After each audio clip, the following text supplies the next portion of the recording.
Welcome back to another edition of the Prepper Recon Podcast. Our mission is to bring you great interviews with preppers from around the world so you can be better informed and better prepared for everything from a hurricane to the end of the world as we know it.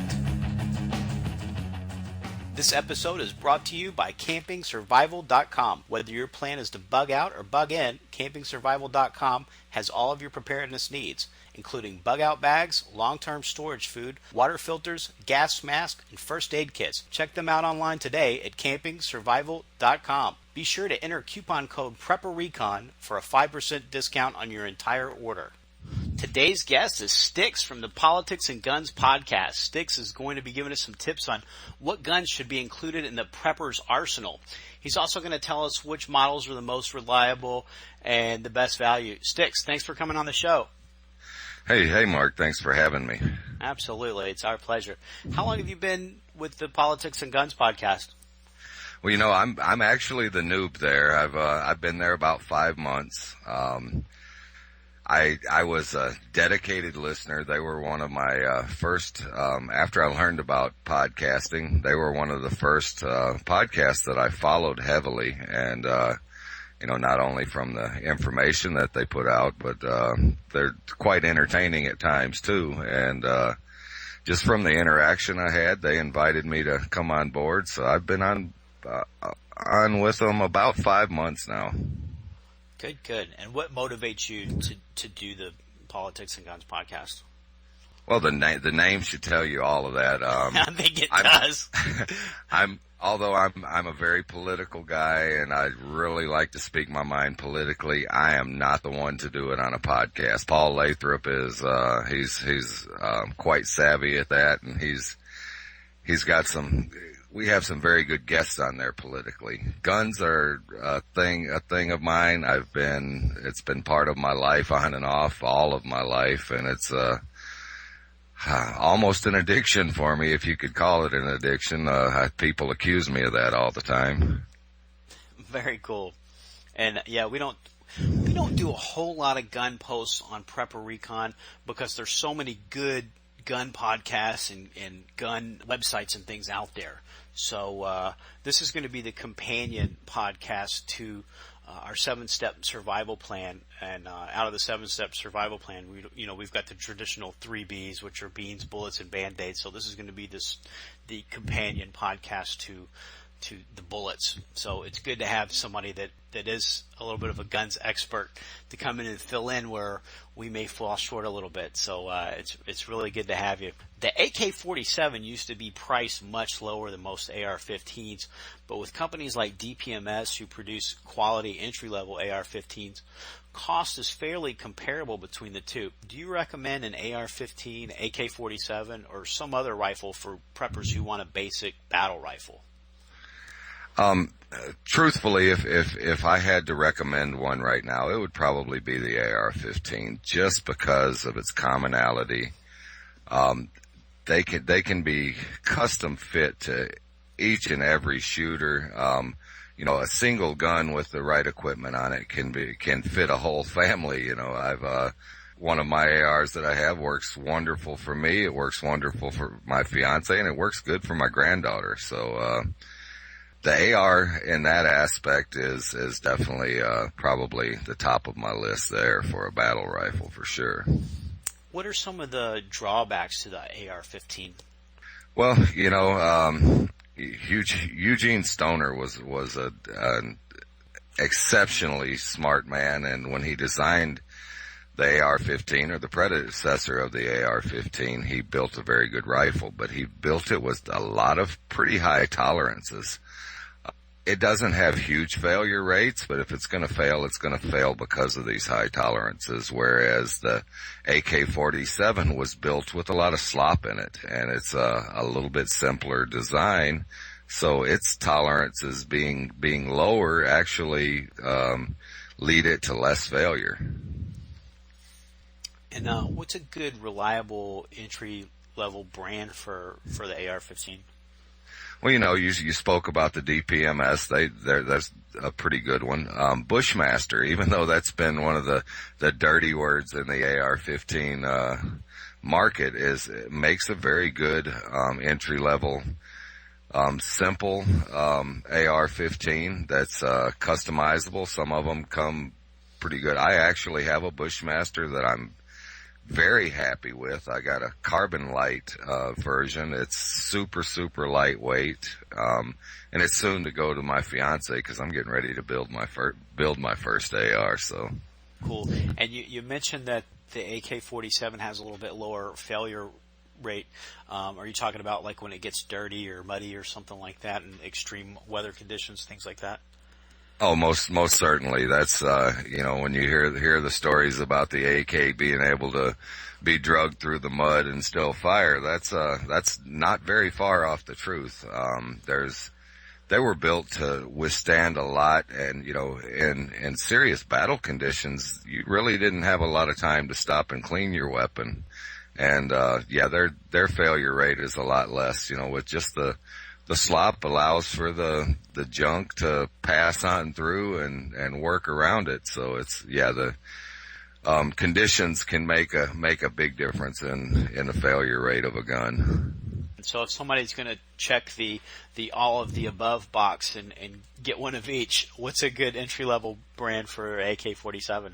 I would actually try to find one of the Russian versions are going to be a cheaper, and there's not a lot of U.S. manufacturers of them that I'm familiar with. A lot of them are imports that have been tricked out. Don't let me lie to you and tell you a specific name of one, but they're out there, and I don't think that I think Norinco makes them. Okay. And they're probably one of the lower level, but most of them don't have a very high failure rate. What I would look for is just the quality of the receiver of them. You can tell they have them that are stamped metal, and they have them that are pressed and forged. And I would go with one that's if it looks like cheap tin, I would avoid it. The AK-47 has not been labeled the Barbie doll for men, because I guess that becomes from the accessorizability for the AR-15. The things that you can buy for that, the different types of rail systems and add-ons are just almost unlimited for the AR-15, and it's a little bit more restricted for AK-47s. Is that right? That is right, and most of the changes to the standard AK that you see out there are actually done in machine shops. They're not something that your everyday home hobbyist is going to do. And whereas the AR, anyone can go on find a YouTube video and figure out how to do pretty much any of the tricks and tricking out the AR. Like I said, I'm getting ready to start my first build, and I'm actually going to get have a little bit of coaching from a female that I did a show with, that I did a recording with a women and guns segment that I do, and she's going to coach me through my first build. Very cool. So what parts are you going to use for, let's say, for your upper and your lower? That's still debatable. We're actually we're going to record tomorrow night. I've gone through a list of them. I know that I don't, want a forged lower. I definitely want a machined lower. I'm trying to decide now whether I want a matching upper and lower. I really still haven't decided everything. I'm going to start with a lower and go from there. It's not something I'm going to throw all the money out at once. I'm going to buy a little bit this week, a little bit next, and when I get enough to throw the little Lego set together, that's when I'll start getting advice from the lady that plans to help me. So very cool. What type of sights do you recommend for the AR-15? Well, that's all dependent on what you plan to use it for, or your terrain. If you're in an area where you've got wide open country and for hundreds and hundreds of yards, I would suggest a nice scope on it. In other areas where it's wooded, less distance, there's anything from open sights to a red dot sight, that's a non-magnified red dot sight. And it's all dependent. My one that I'm planning on setting up, I'm going to put a scope on it and 45 degree open sights on it, so I have the capability of seeing good distance, but also the up close capability of the open sights. Very cool. And what's the best reflex sight for the money if somebody wants a good red dot or reflex sight? Do you have to spend $500 for EOTech, or are there some better values out there? You know, one that I've been looking at a lot, and I've seen it on a friend's AR is a company named Burris, and I believe it's a Fast Fire, and they're kind of a mid-range reflex sight. You know, the aim points and the EOTechs are $500 and up, and I'm really not gonna put that much into a sight where I could purchase another gun. But the Burrises, I think they run around 200, and you can go even cheaper if you want, if it's your only option, and get, you know, they have some really cheap ones, some NC Stars that really aren't all that bad of a reflex sight. They may not last as long, and they may not take the beating that some other ones will, but you know, that's definitely an entry level one, and the Burris would probably be a mid-level one. Yeah, but I guess for those NC Stars, you can pick them up for around $40, I think, on eBay, on Amazon. I think I was thinking. But for that price, you could probably get 2 or 3 of them if they're breaking every other day. Yeah, you can afford to break them for that price if they are otherwise generally reliable. Most preppers also think it's necessary to have a good semi-automatic pistol. The most common calibers for semi-automatics are 9mm, 40 caliber, and 45 caliber. What do you think is the best caliber for a semi-automatic pistol? The one that you're most comfortable with. They've all become so I say readily available. We've all kind of had struggles with that as of late, but they've all become common calibers. In my everyday carry gun, I carry a 40 cal.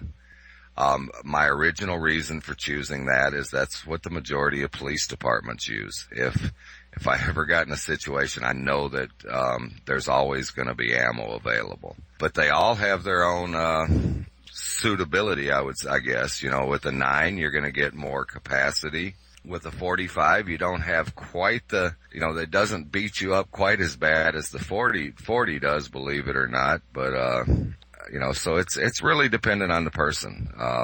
Some people prefer having that extra few rounds with the 9 versus the 40, but I like the 40 for its energy. Very cool. And do you prefer the 1911 platform, or do you like a more tactical platform like a Glock or a HK pistol? I love them all. You like them all. All of the above. Yeah, you know, they've all got their pluses and minuses. If I'm gonna have to pick one of those as a carry gun, it's gonna be a Glock for the main reason as it's reliable. They generally have a little bit better magazine capacity. 1911s, at least most of the traditional 1911s, are pretty limited in their magazine capacity. They're great guns. You could get every gun guy is gonna feud one's better than the other, and arguably every one of them's probably gonna have a valid point. But in my mind, I would pick a Glock over a 1911 if it's something that I've got to rely on to save my life. I actually I carry a hammer fired gun, but I carry a Baby Eagle 2 in 40 caliber. I like it because of the capacity of it and because of the durability of it. So I've kind of gone to a midway point. But if I had to choose between the two, it's definitely going to be Glock because they're almost fail safe. They're almost like the AK-47 of the pistol world. They'll take a pretty good beating before you're going to get any failures with them. A shotgun can be used to hunt just about any size game depending on the shot size, and it's an excellent home defense weapon. This makes a shotgun one of the first weapons many new preppers purchase. What shotgun do you think is the best value for someone who's just started prepping on a budget? Probably a Remington 870. And the reason I say that is because you can go out and purchase a used one at a good price. They're available everywhere used. A Mossberg 1100 is pretty much the same thing. But as far as a shotgun goes, there's so many options and accessories for the 870 that it's almost like the AR is. It's accessories are cheap. You can customize it to your needs or wants and still be a fairly reasonably priced gun. That's my main pump shotgun is an 870. And what load would you recommend for home defense for that? Well, this is another thing you're going to get a lot of people to argue over. Most homes, you're not going to have rooms that are over 10 yards, 10, 12 yards wide. And if you look at ballistics of a shot, from a shotgun shell, whether it be bird shot, whether it be buckshot, at those distances, you're not getting the spread that people think of with a shotgun. At 10 yards with bird shot, you're going to get a saucer size spread with some of the pellets straying outside of there. Buckshot is pretty much going to hold the same pattern. So you really got to worry more about what's going to be beyond what you're shooting at. If you live in an apartment building, I would probably use bird shot, excuse me. If I've got to worry on, having kids on the other side of that wall, I may not want to try to put some, double-aught buck through there. I think I would, try the bird shot. It's going to be just as effective at those distances. You're not going to reach out real far with it, but at those distances, it holds a pretty tight pattern. And the 22 is another prepper favorite. The ammo's cheap and it's easy to stockpile. What's the best 22 rifle for the money? That's a loaded question there. That's one of my favorite guns is Ruger 1022. They're available. You can find a lot of cheaper 22s, but they're still reasonably priced. You can usually pick them up from a little bit over $200 up to about $300 depending on what model you get. And the 1022 is definitely my favorite just because they're reliable. They've been around for years. The engineering that's gone into them is exceptional. Their quality control at Ruger on those is exceptional. I've got two, and they're both just pretty much fail safe. You might have ammo issues with what you have occasionally with any cheap 22 ammo, but the 1022 is by far my favorite 22. I had a feeling you were going to say that because I actually cheated a little bit and listened to one of your old podcasts before the show that you did. It was exclusively on the Ruger 1022. It was a great podcast. So when you get done listening to the Prepper Recon podcast, you can head on over to Guns and Politics and look up that episode. Do you remember what the episode number was on that? I would lie to you if I told you. I think it was 102. Does that sound right? Is that possible? That does sound about right. We went through a little bit of a number. It was 102. I just looked it up. Yep. All right. So head on over there and listen to that afterwards if you want to know why you should get a Ruger 1022. That was a great show. And you said a lot of the same things. It's easy to accessorize and change up and configure into the style that you'd like to have it, whether you want a short gun or a long gun or a folding stock or the traditional stock, and you have the option of the 10-round magazine, and you've got the option of 25 and 30-round magazines for that, and it's all relatively cheap to do as well. Is that right? And easy. I think the 1022 is for the everyday person easier and cheaper to customize than an AR-15 is. You can buy parts from just about anywhere online. There's some awesome parts out there, and they don't cost much. You buy a $5 part here and a $10 part there, and you can customize your gun to not only have a awesome trigger set, but to have some other features to it too that are desirable. And well, you could certainly take a deer with a shotgun, but it has to be done at a relatively close range. What caliber of rifle do you recommend for taking large game at a distance? Well, at a distance, there's so many good calibers out there these days. One of my favorite calibers is a 308. I like it. It's been proven. It's a, one that our military has fought with for years, and it's a very flat shooting round. A lot of people will say, a 30-30 or 30-06, which are both good rounds, but they're not as flat shooting as something, as the 308. And don't get me wrong, the commonality of the 30-30 or the 30-06 are there, and I have a couple rifles that shoot each, and I would use those to take a deer in a heartbeat. But if I've got to really reach out there, a 308 is an awesome round. And then what model would you recommend for that caliber? And is that going to be a bolt action, or is it a semi-auto like an AR-10? If you're looking at wanting to make good long distance shots, no matter what, a bolt action is always going to be your better option. And and AR-10s are nice, don't get me wrong, but ammo is expensive for a semi-auto, and I'm more of the one shot, one kill type of thing. I'm a hunter. And I'll tell you who makes a very good rifle, and I'm going to go back to Ruger again. Ruger has a couple guns out right now. They have the Ruger American rifle, which is a bolt action. It's got sights, or you can put a scope on it. A nice flat shooting. You can get it in multiple calibers, but they do have them in 308, and 308's one of the common ones for the Ruger American rifle. What's the price point about on that? Right at probably, I think their suggested retail price on them is just a little bit less than $400. Well, that's a lot cheaper than an AR-10, isn't it? Oh, much cheaper. Buy a lot of ammo. You might even have enough left over to get you a nice scope. Right.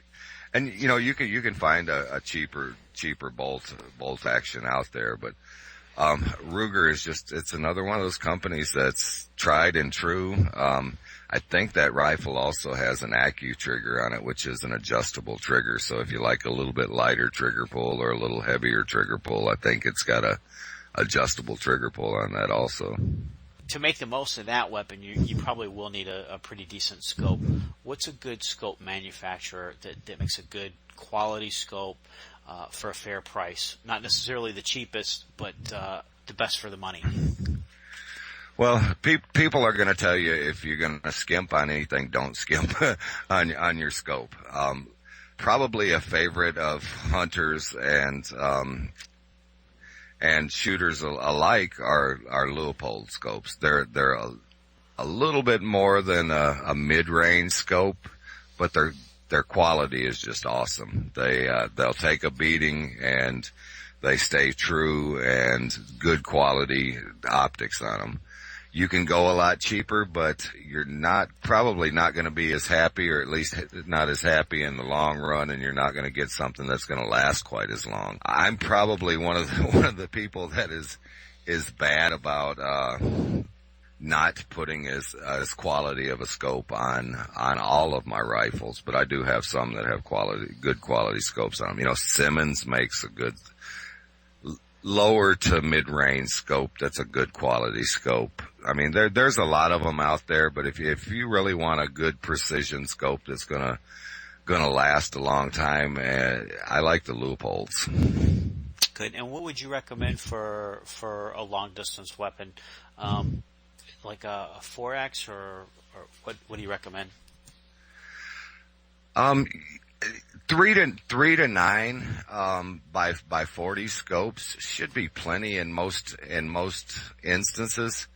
If you're using it to hunt large game, or even to defend yourself at a distance, you don't need anything that precise. You're not going to reach out there thousands and thousands of yards. I mean, that's There's very few of us that have the skills to do that or the means to do that. And I'm of the mindset if I can't see it, with the naked eye, I'm really not too worried about it anyway. But yeah, 3 to 9 by 40 or a 4 to 12 by 40 is a pretty decent size, scope size. And how much ammo do you recommend stockpiling for each of your weapons? I guess that's it's kind of a relative thing now, because after we just had the big ammo scare where nobody could buy ammo for about 6 months, I guess a lot of preppers are now thinking maybe I should up the ante on how much I want to stockpile.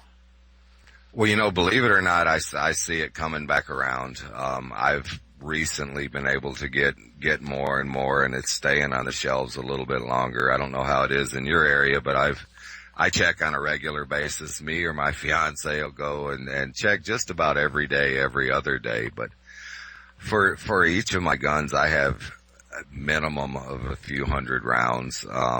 And that's for my more obscure ones. For my handguns, I've probably got better than 1,000 rounds of each caliber that I have a handgun for. And for my AR and for my 22, I have a substantial amount, let's just say. I had to start moving some of it out of the safe because it was crowding my guns in there. So. But you got a big safe. Yeah, kinda. Yeah, I'm about to the time of needing another one. Sticks, thanks for all of that great info. We have a link in today's show notes that links to the Politics and Guns podcast. When are the folks going to be able to catch you on the show? Are you going to have the interview where you're building out your AR? Is that going to be available on Politics and Guns? That will, and that one probably won't air for another week or two. I'm actually doing that, recording that one tomorrow. I've been doing a really cool series. If it's gun people out there, male or female, I've been doing a series on women and guns.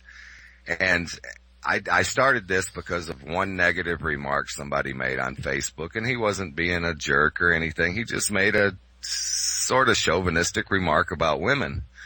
And I invited a woman to do a show with me, and it happened that she's a pretty top-level trainer and a huge in the political world.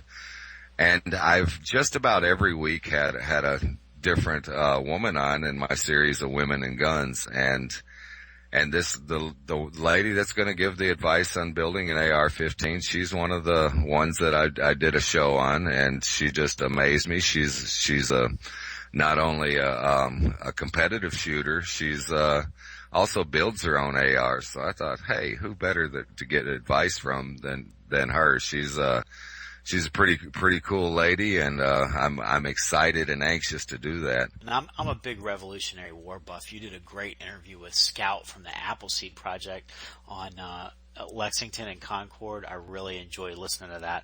I believe it was episode 103B. Does that sound right? That does. And man, does he paint a pretty picture. I actually re-listened to that episode twice. I'm also a history and a Revolutionary War buff, and that guy is amazing. And for your listeners out there, they need to check into Appleseed Project. It is something where you can get history and a shooting lesson all in one. I considered myself a marksman, a rifle marksman, until I went and took the class, and they broke me down and taught me some skills that I didn't have in my skill set. And it's just unbelievably cheap, almost free for women and kids. It's a great thing. And our listeners can connect with Politics and Guns. They can look it up. I'm going to have a link, of course, in today's show notes. And then they can find you on Facebook. And you want to tell the folks what your Facebook handle is? Certainly. My Facebook page is Sticks in Stones Survival. And then, of course, on Politics and Guns. Actually, it's Politics and Guns Podcast is our one for the Politics and Guns page. Very cool. We'll be watching for the interview where you're building out your AR, and I hope that goes well for you. Sticks, thanks again for taking time to come on the show. Hey, thanks for having me. An economic storm is headed our way. The die has been cast. We must spread the word and prepare. The coming collapse will bring a contest between tyranny and freedom. If the patriot is to prevail, we must stand as one, pledge allegiance to our God, and defend the Constitution. If you are new to prepping or would like to learn more, read our 7-step survival plan. You can find it under categories on the left-hand side of our website. Thanks for listening to the Prepper Recon podcast. God bless, and happy prepping.